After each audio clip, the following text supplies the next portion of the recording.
Welcome to G Fun Facts Online.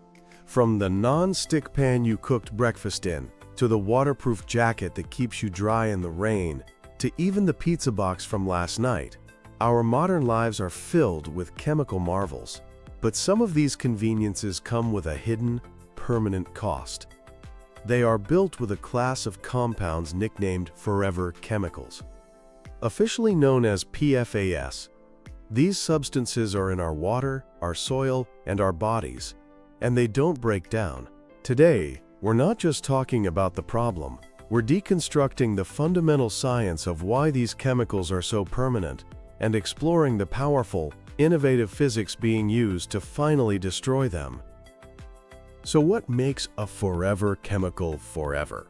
The secret lies in one of the strongest connections in all of organic chemistry, the carbon-fluorine bond. To understand this, let's step into the world of atomic physics. Think of atoms in a bond as two people sharing something. In most bonds, the sharing is relatively equal.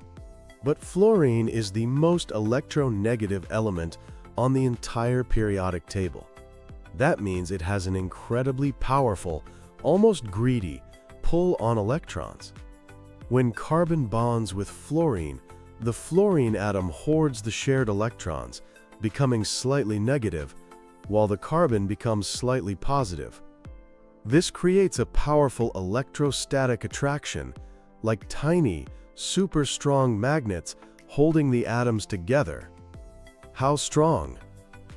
The energy needed to break a single carbon-fluorine bond is about 544 kilojoules per mole. For comparison, the carbon-hydrogen bond, the backbone of most organic life, takes about 15% less energy to break. A carbon-chlorine bond is even weaker. This immense strength is why natural processes that easily break down other pollutants, like sunlight, water, or microbial digestion, are virtually useless against PFAS. But the stability doesn't stop with a single bond. A typical PFAS molecule isn't just one carbon and one fluorine. It's a long chain of carbon atoms, where nearly all the hydrogen atoms have been replaced by fluorine. This creates what is essentially a protective shield of fluorine atoms around the weaker carbon core. This perfluorinated structure, as it's called, adds multiple layers of security to the molecule. First, there's steric hindrance. The fluorine atoms, while small, are larger than hydrogen and are packed tightly together, creating a physical barrier. This shield prevents chemical reagents or enzymes from getting close enough to attack the more vulnerable carbon-carbon bonds in the molecule's backbone. Second, this fluorine shield creates a powerful inductive effect. All those electron-hungry fluorine atoms pull electron density away from the entire carbon chain, making it electron-poor and chemically passive. It becomes uninteresting to many chemical reactions that would normally degrade a molecule. Finally, on longer PFAS chains, the molecule twists itself into a tight helix. This isn't random. It's caused by the repulsion between the negatively charged fluorine atoms. This helical shape further protects the carbon backbone, making the molecule a true chemical fortress. It is this combination, the unbreakable carbon-fluorine bond and the impenetrable fluorine shield, that gives these compounds their forever nature. Understanding this fortress is the first step. The next is figuring out how to break in. Since conventional water treatment and biological methods fail, scientists have turned to more aggressive, energy-intensive technologies that leverage physics to shatter these molecules. These aren't about filtering. They're about total destruction, a process called mineralization, which aims to break PFAS down into harmless components like carbon dioxide, water, and fluoride ions. One of the most direct approaches is trial by fire. Incineration involves heating PFAS-contaminated waste to extreme temperatures, often between 980 and 1,200 degrees Celsius. The goal is simple: hit the bonds with so much thermal energy that they have no choice but to break. However, this is a dangerous game. The very stability that makes PFAS useful also makes them resistant to burning. Incomplete combustion, is a huge risk. If the process isn't perfect, it can create smaller, still fluorinated byproducts that can be just as toxic and are light enough to be carried by the wind, potentially spreading the contamination over a much wider area. To get around this, scientists are refining related techniques like pyrolysis and gasification. These methods heat the waste in low oxygen or oxygen-free environments. This doesn't burn the PFAS directly, but breaks it down into a gas mixture, called syngas.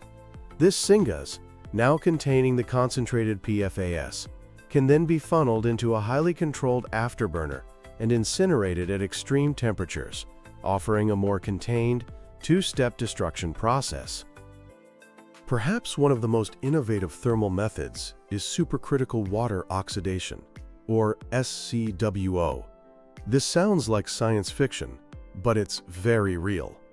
If you heat and pressurize water beyond its critical point, that's 374 degrees Celsius and over 200 times normal atmospheric pressure, it enters a fourth phase called a supercritical fluid.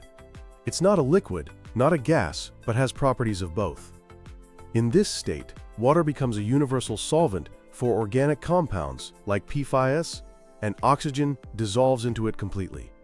When you inject air into this mixture, the PFAS are rapidly and efficiently oxidized, breaking down with over 99.99% efficiency. The end products are carbon dioxide and simple fluoride salts that can be easily removed. The catch? Maintaining these extreme pressures and temperatures is incredibly expensive, and the process creates corrosive acids that can damage the reactors. Beyond brute heat, another class of technologies uses electricity to initiate destruction. One of the most promising is electrochemical oxidation. Imagine a highly advanced water filter that uses electricity instead of a membrane. Contaminated water flows between two electrodes. At the anode, a powerful electrical potential either rips electrons directly from the PFAS molecule, causing it to break apart, or it splits water molecules to generate hydroxyl radicals. These radicals are some of the most powerful oxidizing agents known to chemistry, and they aggressively attack and dismantle the PFAS structure. The key is the anode material. Scientists have found that anodes made from exotic materials, like boron-doped diamond, are exceptionally good at this, achieving complete mineralization. Then there's plasma.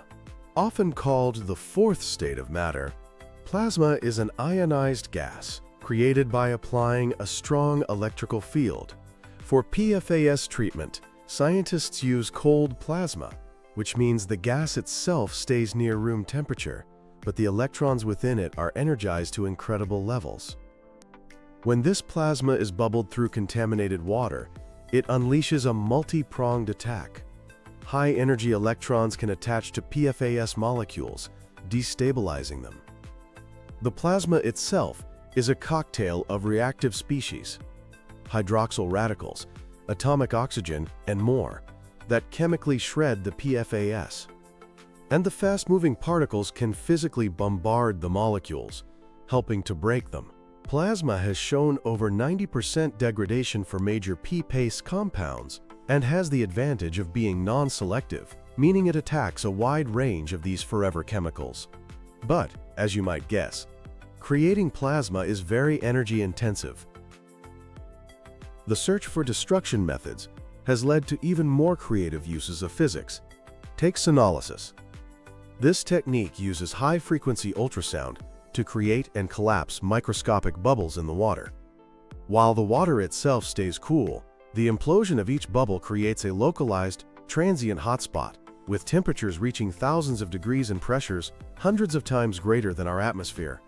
PFAS molecules, which are surfactants, naturally accumulate at the surface of these bubbles.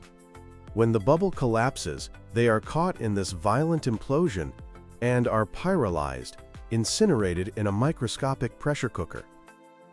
Another emerging field is mechanochemical destruction. This is the most visceral method of all. Contaminated soil or waste is put into a large rotating drum with heavy steel balls. As the drum spins, the balls slam into the material at high energy, and this mechanical force, literally smashing and grinding, is enough to induce chemical reactions that break the carbon-fluorine bond. By adding simple reagents like potassium hydroxide, the process can mineralize PFAS without any solvents and at room temperature, making it a very green potential solution for contaminated soils. What about the ultimate green solution? Bioremediation. Can we get microbes to eat these things? This is the holy grail of PFAS cleanup, but it faces immense hurdles. Nature simply hasn't had the evolutionary time to develop enzymes that can get past the chemical fortress of a PFAS molecule. There have been some glimmers of hope. Certain species of bacteria have shown a limited ability to biodegrade some specific types of PFAS, often by slowly chipping away at the fluorine atoms. But the process is incredibly slow, often incomplete and highly specific. It is not yet a broad-spectrum solution. So, where does this leave us? The journey of PFAS, from a miracle of convenience to a global contaminant, is a cautionary tale written in the language of molecular physics. There is no single magic bullet. The path forward is an integrated one, often called a treatment train. Imagine a system where a first step, like foam fractionation, skims vast quantities of water to concentrate the PFAS into a much smaller, manageable volume. This highly concentrated waste stream could then be fed into a hyper-efficient destruction technology like supercritical water oxidation or a plasma reactor. This would minimize the overall energy cost while maximizing effectiveness. For contaminated soils, on-site mechanochemical ball milling could grind the problem away. The challenge of forever chemicals is a direct consequence of their incredible chemical stability. The laws of physics that allowed us to create these seemingly unbreakable bonds are the same laws we must now harness to destroy them. It's a complex, energy-intensive problem, but by continuing to refine these powerful technologies, we can forge the solutions to unmake these chemicals, ensuring that forever doesn't actually mean for all time.